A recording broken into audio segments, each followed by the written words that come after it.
Welcome to the show we're in. News to share, where to begin. Three sides to every tale we tell. The truth is here, it's ringing bells. Dive in deep, let's take a look. In every twist and turn we took. For glory lies within the truth. We're chasing facts, it's our pursuit.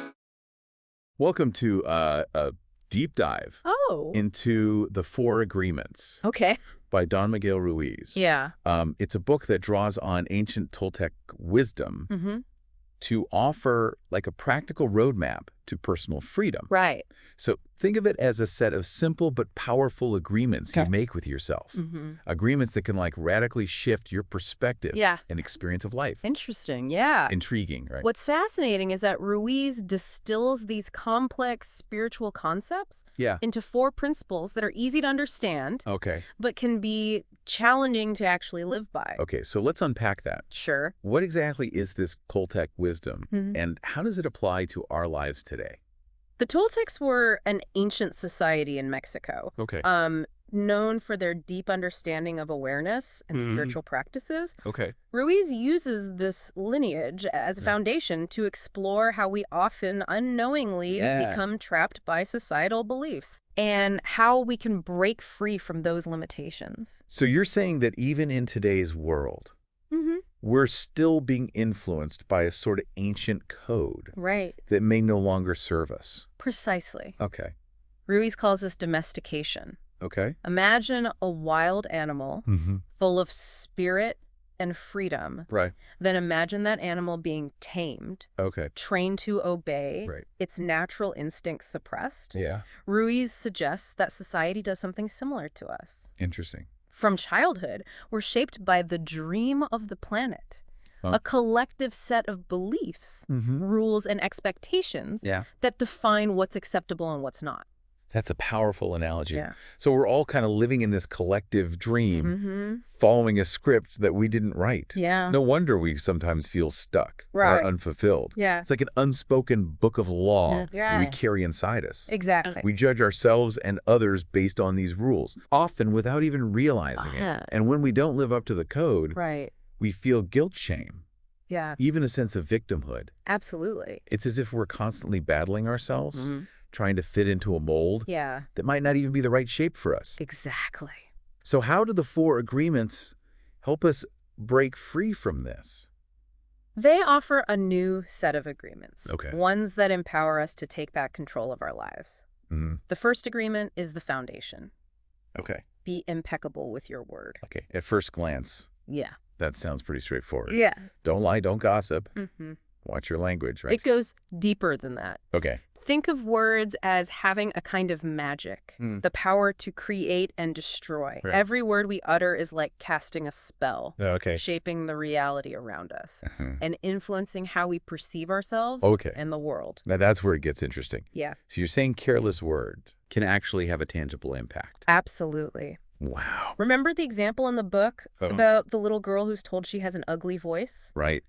Those carelessly spoken words had a lasting impact on her, shaping her beliefs about herself for years to come. It's like a curse was placed on her, limiting her self-expression.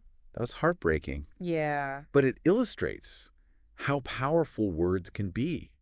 Even if they're not intended to cause harm. Absolutely. We've all been on the receiving end of criticism. That's stuck with us. Or maybe we've said things we later regret. This agreement challenges us to become aware of the energy we put out into the world with our words.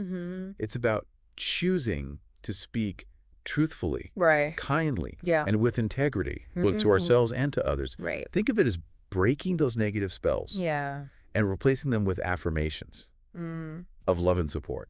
So the next time I'm about to indulge in some juicy gossip or get caught up in negative self-talk, this agreement reminds me to pause and consider the impact of my words. Absolutely. Powerful stuff. And that leads us to the second agreement. Which builds on this foundation of impeccability. Don't take anything personally. Now this is a tough one.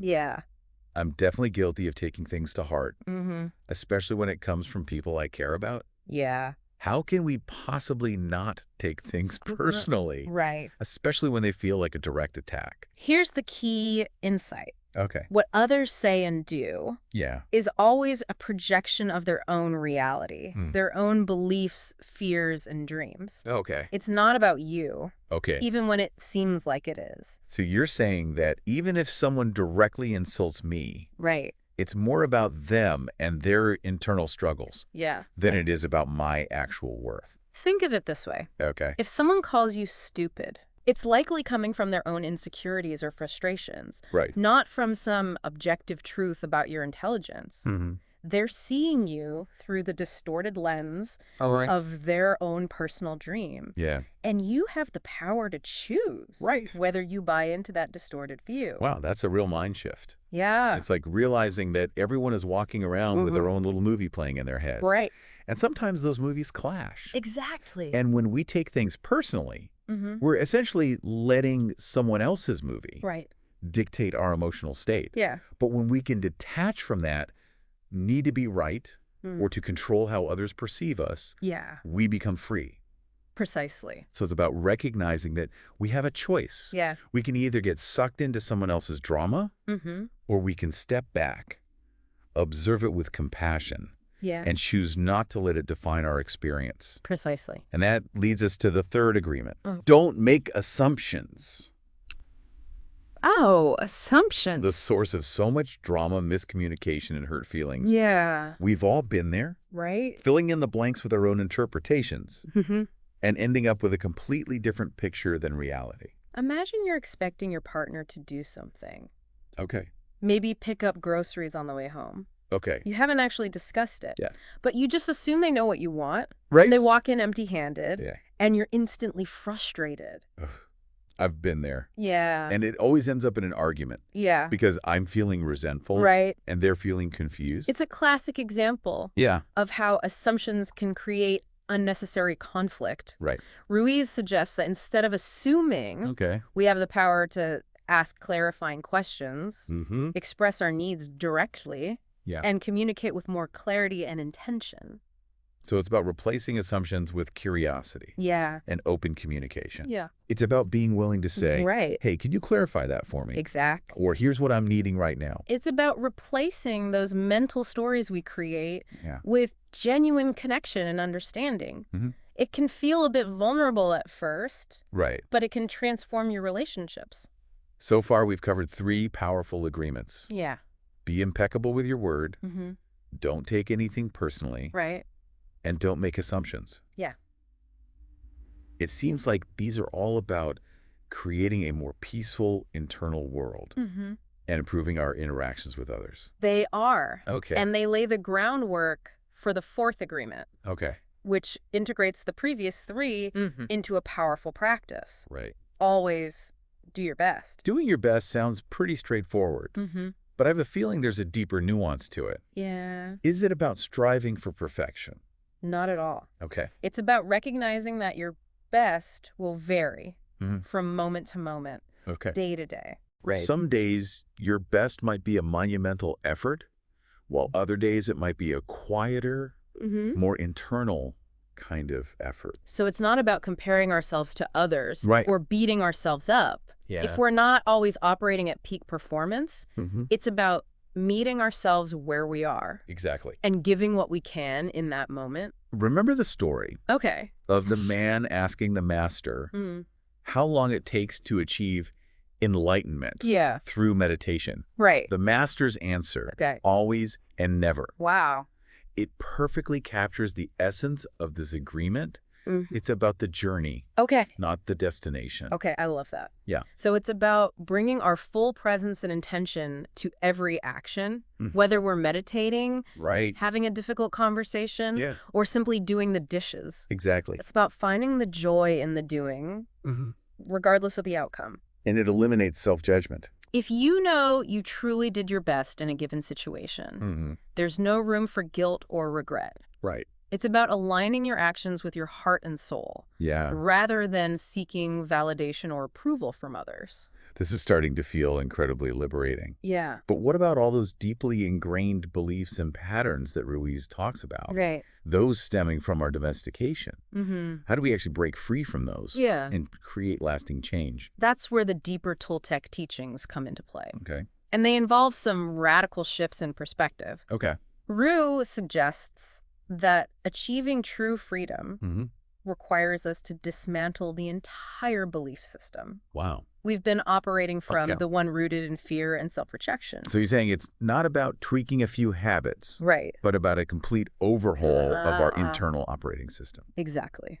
Welcome back to our deep dive into the 4 agreements. Okay. You know what's striking is how these agreements, while seemingly simple, address something fundamental about the human experience, a relationship with ourselves. That's such a great point. Yeah. We often talk about relationships with others. Right. But our relationship with ourselves is the foundation for everything else, isn't it? It is. It's like we're building a house on shaky ground. Yeah. If we haven't taken care of that inner foundation. Exactly. And Ruiz would say that many of our struggles stem from a lack of self-love and acceptance. Yeah.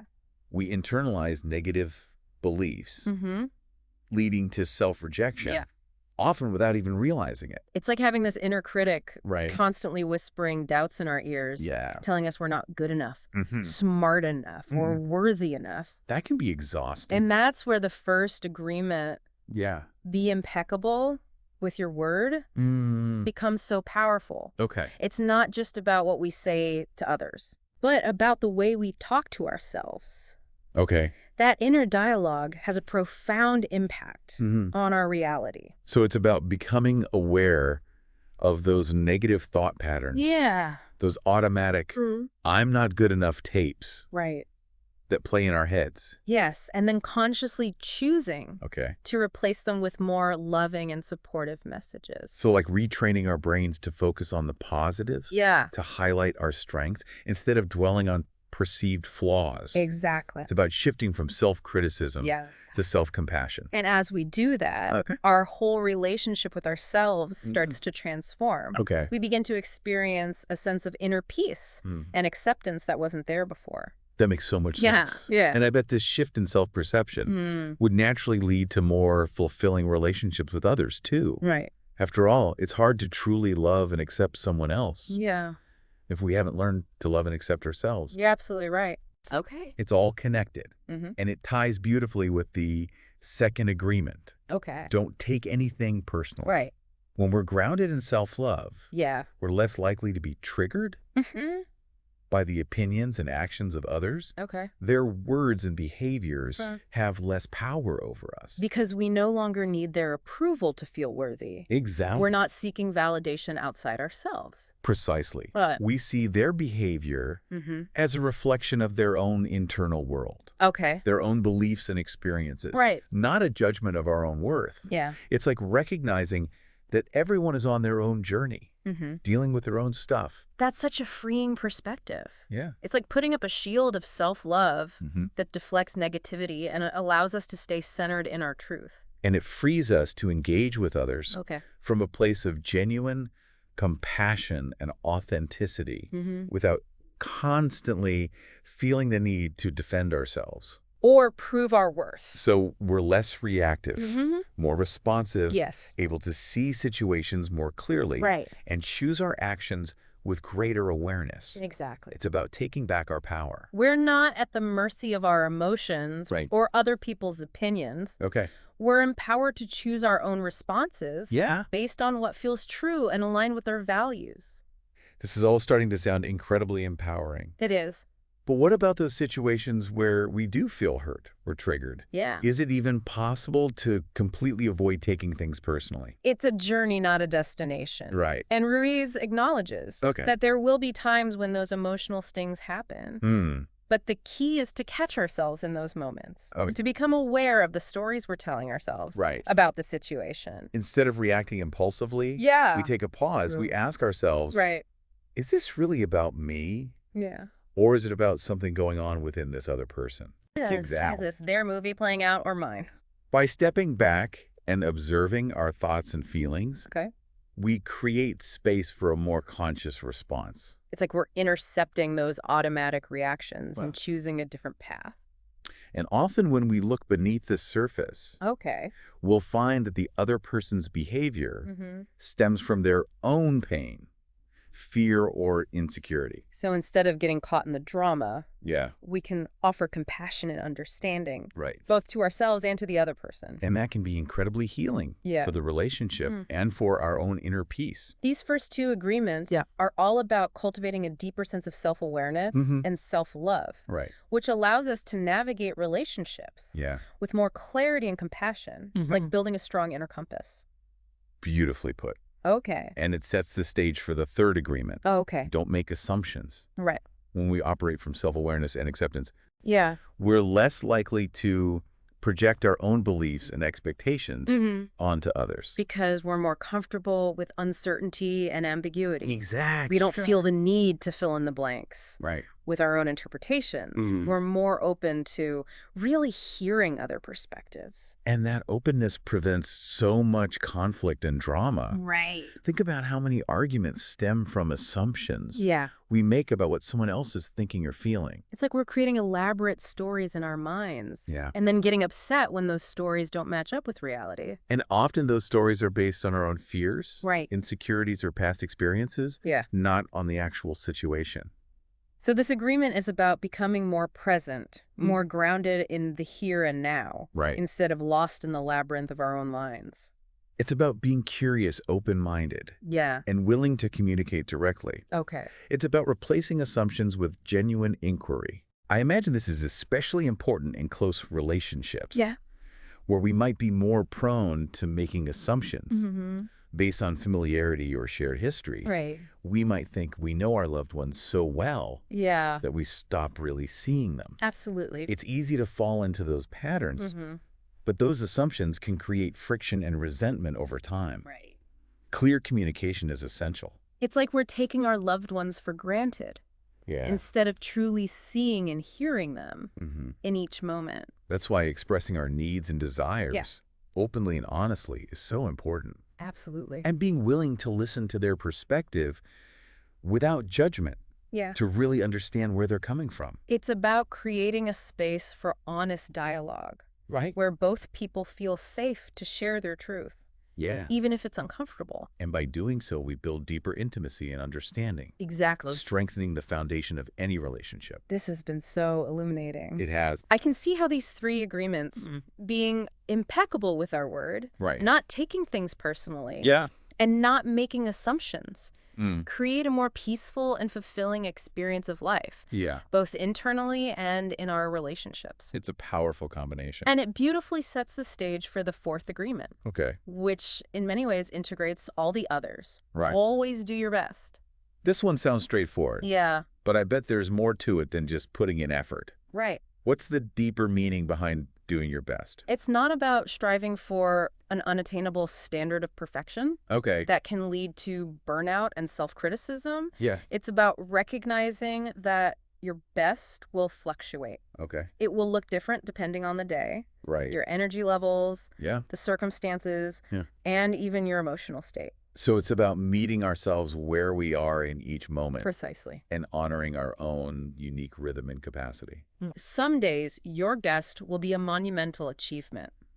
Other days, simply getting out of bed and taking care of basic needs might be your best. Okay. It's about honoring your authentic self in each moment. And letting go of that harsh inner judge. Exactly. If we're genuinely doing our best, Yeah. there's no space for guilt or shame. When we consistently do our best, we cultivate inner peace and a sense of accomplishment, Right. regardless of the outcome. It reminds me of that feeling of flow Yeah. you get when you're completely absorbed in an activity, whether it's creating art, playing a sport, or having a deep conversation. Right. You're not focused on the result. Exactly. You're fully present in the process. That's the essence of it. Okay. It's about finding joy and fulfillment in the doing, rather than attaching our happiness to external rewards Yeah. or achievements. It makes me think of those times when I've been so fixated on the end goal Yeah. that I've forgotten to appreciate the journey. It's like I've missed the whole point. And so often when we're rigidly focused on a specific outcome, Right. we miss out on the beautiful lessons and unexpected detours along the way. It reminds me of that story Okay. about the man who asks the master how long it takes to transcend through meditation. Right.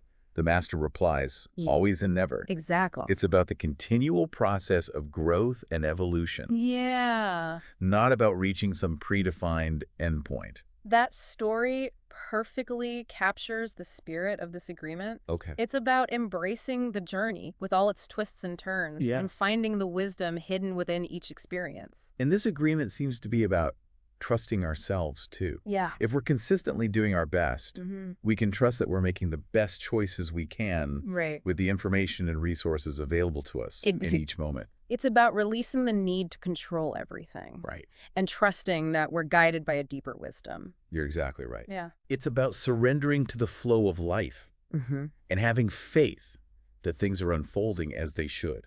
And when we operate from that place of trust and surrender, we open ourselves up to possibilities that wouldn't have been available if we were rigidly clinging to our limited perspectives. These 4 agreements truly are transformative. They are. But what about those deeply ingrained beliefs and patterns Ruiz talks about, the ones stemming from our domestication? Yeah.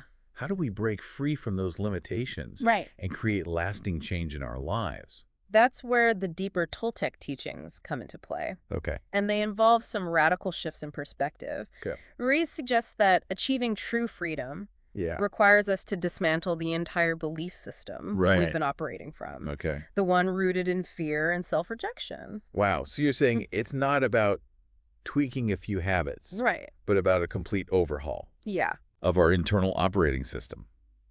That's a pretty daunting idea. It can be. It's like we're being asked to question everything we thought we knew about ourselves and the world. It can feel overwhelming. Right. But Ruiz presents it as a process of awakening, a journey of discovering our true selves and creating a reality based on love, authenticity, and personal power.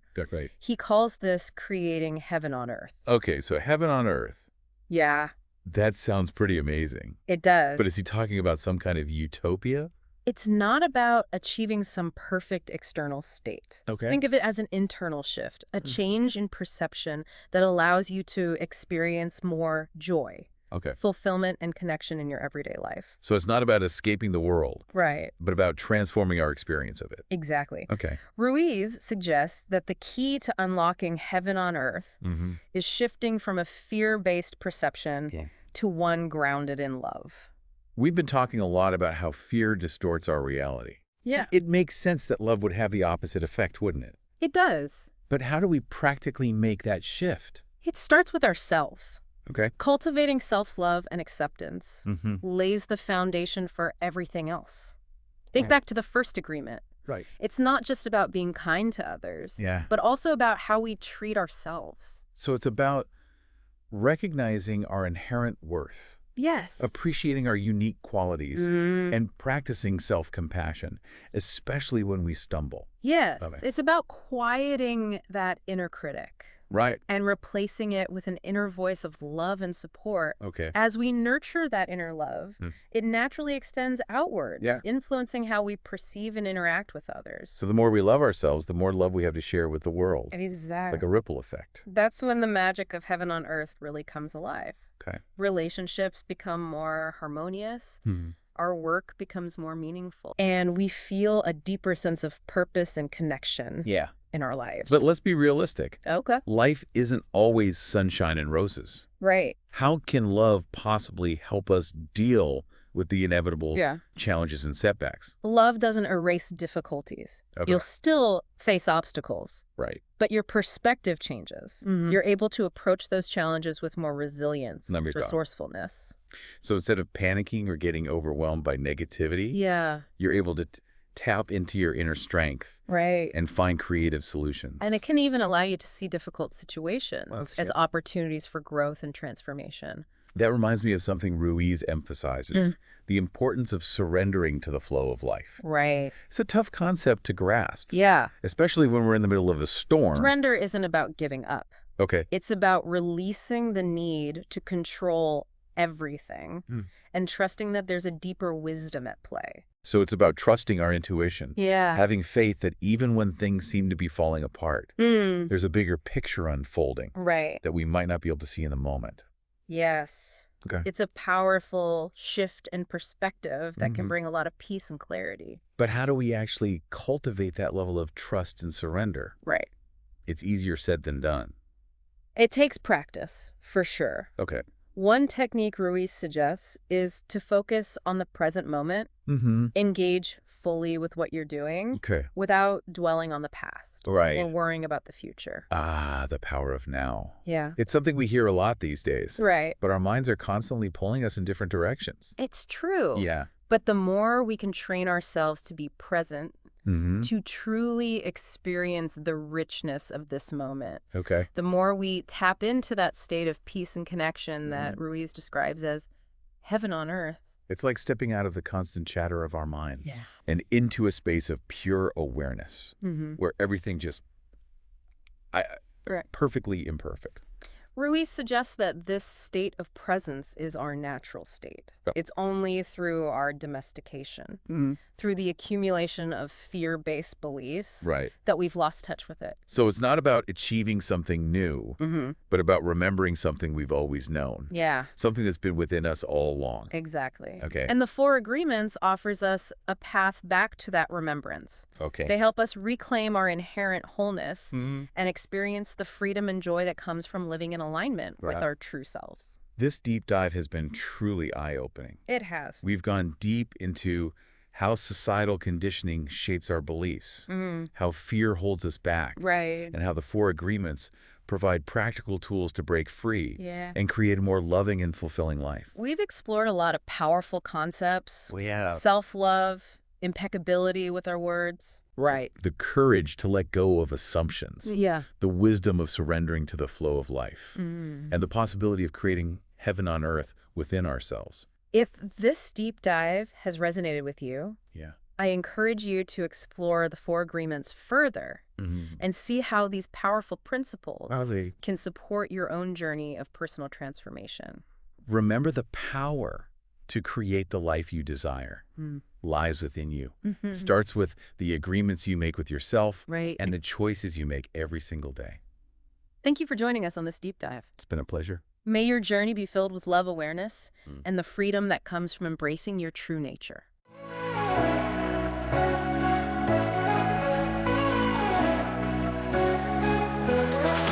Welcome to the show we're in. News to share, where to begin. Free sides to every tale we tell. The truth is here, it's ringing bells. Dive in deep, let's take a look in every twist and turn we took. For glory lies within the truth. We're chasing facts, it's our pursuit.